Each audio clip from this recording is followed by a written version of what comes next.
Health officials and people trapped inside Gaza's largest hospital rejected Israel's claim that it was helping babies and others evacuate Sunday, saying that fighting continued just outside the facility where incubators lie idle with no electricity and critical supplies were running out.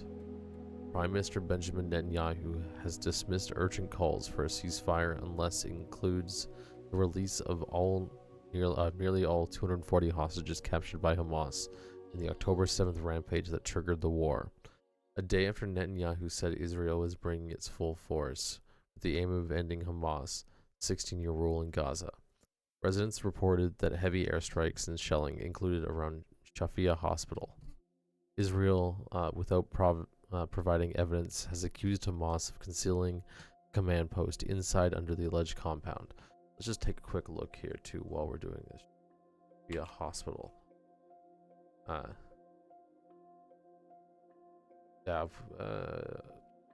Evans has accused Hamas of concealing command post site underneath the compound. Alleged allegations denied by Hamas and hospital staff. Let's just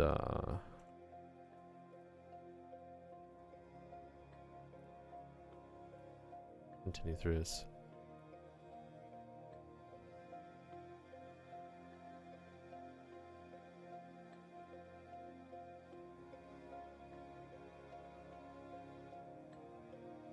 Let's take a look.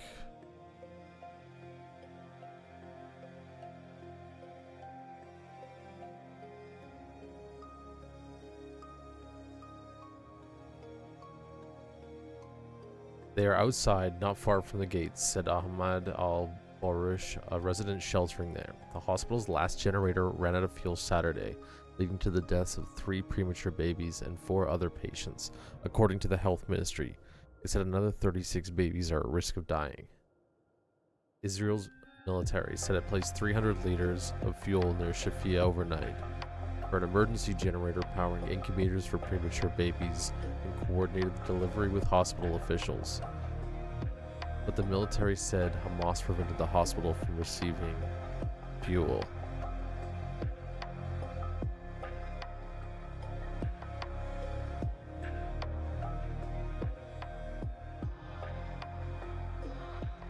A health ministry spokesman, Ashraf al-Qudra, disputed the account and also told Al Jazeera the fuel would not be enough to operate the generator an hour. This is a mockery towards the patients and children, al-Qudra said. Speaking to CNN, Netanyahu asserted that 100 or so people have been evacuated from Shafia and that Israel has created safe corridors. The health ministry Undersecretary Dinar al-Barush said that Israeli snipers have deployed around Shafia, firing at any movement. There are wounded in the house and we can't reach them, he told Al Jazeera. We can't stick our heads out of the window. The military said troops would assist in moving babies on Sunday. Medical Aid for Palestinians, a UK-based charity that has supported Shafia's neonatal intensive care unit, said that transferring critically ill infants is complex. The ambulance is unable to reach the hospital, and no hospital with capacity to receive them. There's no indication of how this can be done safely. CEO Melanie Ward said, "The only option is for Israel to stop its assault and allow fuel into the hospital," Ward said, which is obviously not happening. The health ministry said that there are 1,500 patients at Shafia, along with 1,500 medical staff, medical personnel, and between 15,000 and 20,000 seeking shelter. The president of Doctors Without Borders International, Christou, told CBS, "Face the nation. It would take weeks to evacuate their patients." The World Health Organization Director General Tedros Adhanom Ghebreyesus said on social media platform X, Twitter, that Shafia had been without water for 3 days and is not functional as a hospital anymore. Several humanitarian groups told the Associated Press they were not able to reach the hospital Sunday. The Palestinian Red Crescent Rescue Service said that another Gaza City hospital, Al-Quds, is no longer operational. So first, let's just take a look, see if we can zoom in. It's going to be in Gaza here. That's it right here. That's what we're talking about.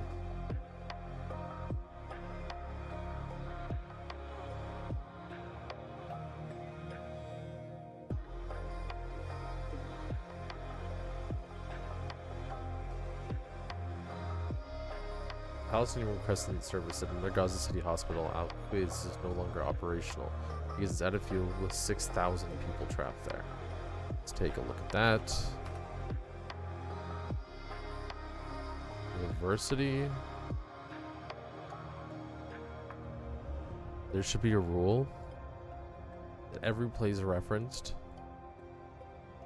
in a articles should be Google Maps, Google Earthable.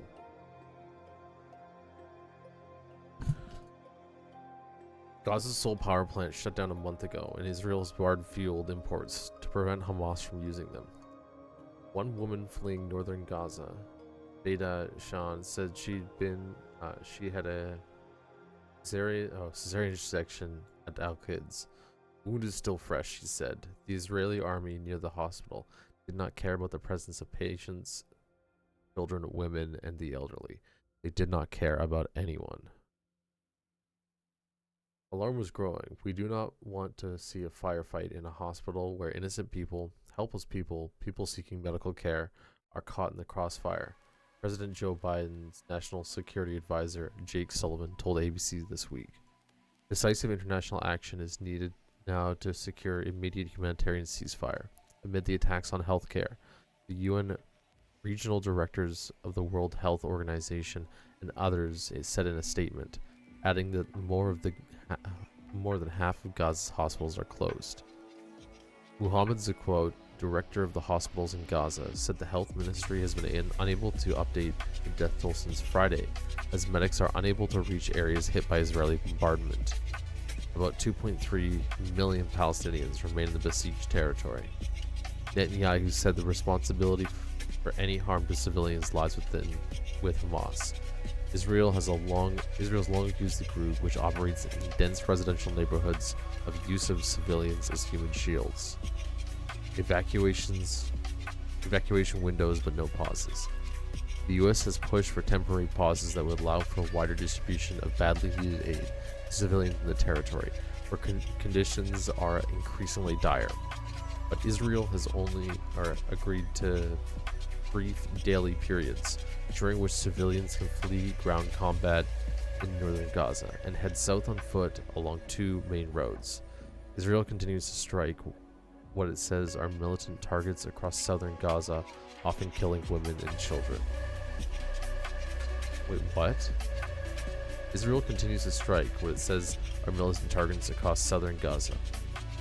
That's a little bit of a loaded statement, which I understand could be true, but still a little bit loaded.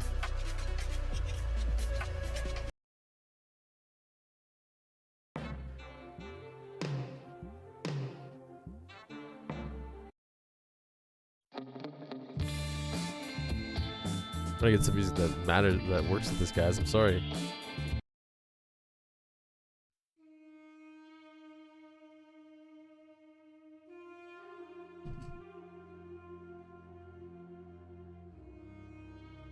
Hospital officials said that at least 13 were killed after an Israeli airstrike in the southern town of Khan Younis.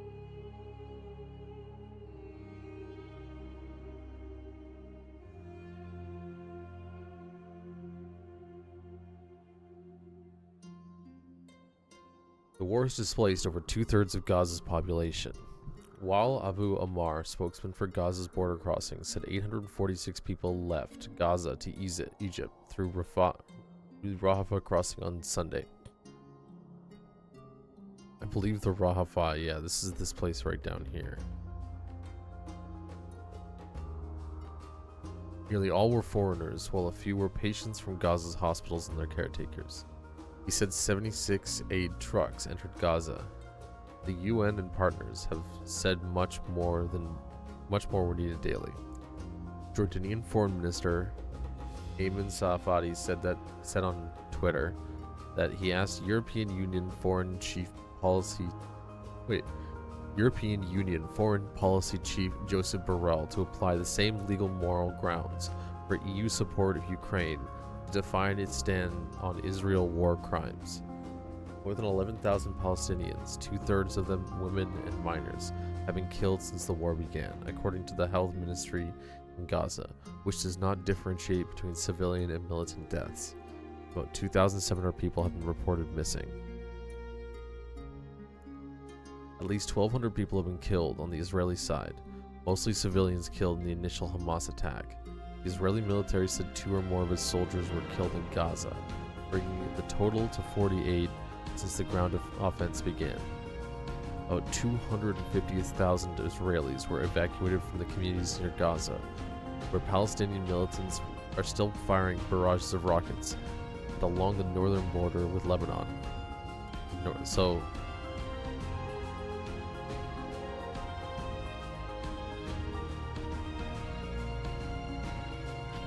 we got Jordan, we got Lebanon up here. Okay.